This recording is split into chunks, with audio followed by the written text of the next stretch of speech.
வணக்க மக்களே, welcome to the fences show. இன்னைக்கு ஷோ நம்ம பார்க்க போறது டிரைவ் அப்படின்ற தெலுங்கு மூவியோட ரிவ்யூ. இந்த படத்துல வந்து ஆதி தான் லீட் கேரக்டர் ப்ளே பண்ணிருக்காரு. தமிழ் டப்பிங்கோட பிரைம்ல அவைலபிளா இருக்கு. இந்த படம் ஒரு ஹேக்கர் கிட்ட சிக்கி தவிக்கக்கூடிய ஒரு பிக் ஷாட் அப்படின்ற தீம்ல நகரக்கூடிய கதை. அந்த பிக் ஷாட் தான் ஆதி. இவரை பொறுத்த வரைக்கும் ஒரு மீடியா பர்சன் அப்படின்னே சொல்லலாம்.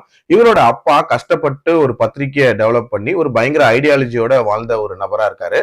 ஆனா இவரை பொறுத்த வரைக்கும் அந்த பத்திரிகையை பல மடங்கு டெவலப் பண்ணிருப்பாரு. ஆனா இவருக்கு அந்த ஐடியாலஜி அப்படின்றதெல்லாம் பெருசு இல்ல, காசு தான் பெருசு அப்படின்னு இருக்கக்கூடிய ஒரு நபர். இது மாதிரி இவரோட மீடியா சேனலை வந்து ஒரு எதிர்கட்சிக்கு சம்மந்தப்பட்ட ஒரு பெரிய சேனல் கிட்ட ஒப்படைச்சிட்டு மொத்தமா வந்து ஃபாரின்ல போய் செட்டில் ஆகலாம் அப்படின்ற கனவோட இருக்காரு. இன்ஃபேக்ட் இந்த விஷயத்த ரொம்ப சீக்கிரட்டா வந்து இவர் நகர்த்திட்டு இருக்காரு அப்படின்னே சொல்லலாம். இப்படிப்பட்ட சூழ்நிலையில தான் இவரோட லைனுக்கு ஒரு ஹேக்கர் வராரு. வந்தவர் இவரோட ப்ரொஃபஷனல் லைஃப்ல தொடங்கி இவரோட பர்சனல் லைஃப் வரைக்கும் நிறைய சீக்ரெட்டான விஷயங்களை ரிவீல் பண்ணி இவரை காலி பண்ண ட்ரை பண்றாரு. ஸோ யார் அந்த ஹேக்கர், எதுக்காக இதெல்லாம் பண்றாரு, அண்ட் இவர் பாஸ்ட்ல என்ன பண்ணாருன்ற மாதிரி நிறைய விஷயங்களை சொல்லக்கூடிய ஒரு படம் தான் இந்த படம். இந்த படத்தை பொறுத்த வரைக்கும் ஒரு ஹேக்கர் கிட்ட ஒரு பிக் ஷாட் மாட்டிக்கிட்டான் அப்படின்னும் போது அடுத்து என்ன நடக்க போகுது அப்படின்ற ஒரு பரபரப்பு உண்டாகணும்ல.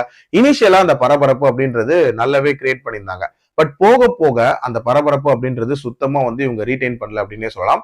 ஒரு மாதிரி ரொம்ப ஆர்டினரியான சம்பவங்கள் அப்படின்ற மாதிரி தான் நடந்துட்டு இருந்துச்சு. இன்ஃபேக்ட் அந்த ஹேக்கர் பயங்கர மாஸ்டர் பிளான் எல்லாம் போட்டு நிறைய விஷயங்களை பண்ற மாதிரி இருக்கும். பட் நமக்கு அவுட்புட்டா பார்க்கும்போது அந்த அளவுக்கு சுவாரஸ்யம் அப்படின்றது வந்து கன்வே ஆகல. ஆல்சோ அந்த நபரை ஹேக்கர்னு சொல்றதை விட ஒரு மாதிரி கோஸ்ட்னு கூட சொல்லலாம். ஏன்னா பேய்க்கு இருக்கிற மாதிரி அவருக்கு வந்து சூப்பர் பவர்ஸ் இருக்கிற மாதிரி காட்டியிருப்பாங்க. உட்கார்ந்த இடத்துல இருந்தே நிறைய விஷயங்களை ரொம்ப ஈஸியா சார்ட் அவுட் பண்ற மாதிரி காட்டியிருப்பாங்க.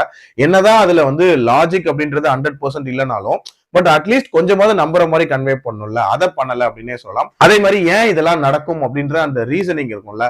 நீங்க ஒரு டாப் 3 to 4 ரீசன்ஸ் கெஸ் பண்ணிருந்தீங்கன்னு வச்சுக்கோங்களேன், கிட்டத்தட்ட அதுல ஒன்னாதான் இது இருந்துச்சு அப்படின்னே சொல்லலாம். அந்த மாதிரியான ஒரு ரொட்டீனான ஒரு ரீசனா தான் இருந்துச்சு. அண்ட் கிளைமேக்ஸ்ல ஒரு விதமான பரபரப்பை கிரியேட் பண்ணியிருந்தாங்க. அண்ட் பார்ட் 2க்கான லீடும் ஓரளவுக்கு கொடுத்திருந்தாங்க. பட் இருந்தாலும் ஒரு கம்ப்ளீட் மூவியா பார்க்கும்போது இந்த டிரைவ் மூவியை டிரைவ் பண்றதுக்கான அந்த எங்கேஜ் ஃபேக்டர் அப்படின்றது மிஸ்ஸிங் அப்படின்னே சொல்லுவேன். என்னோட ரேட்டிங் இந்த படத்துக்கு 2.3 out of 5. அடல்ட் கண்டென்ட்டை பொறுத்த வரைக்கும் அந்த அளவுக்குலாம் இல்ல, தாராளமா பார்க்கலாம். மீண்டும் அடுத்த விமர்சனத்தில் சந்திக்கிறேன். நன்றி, வணக்கம்.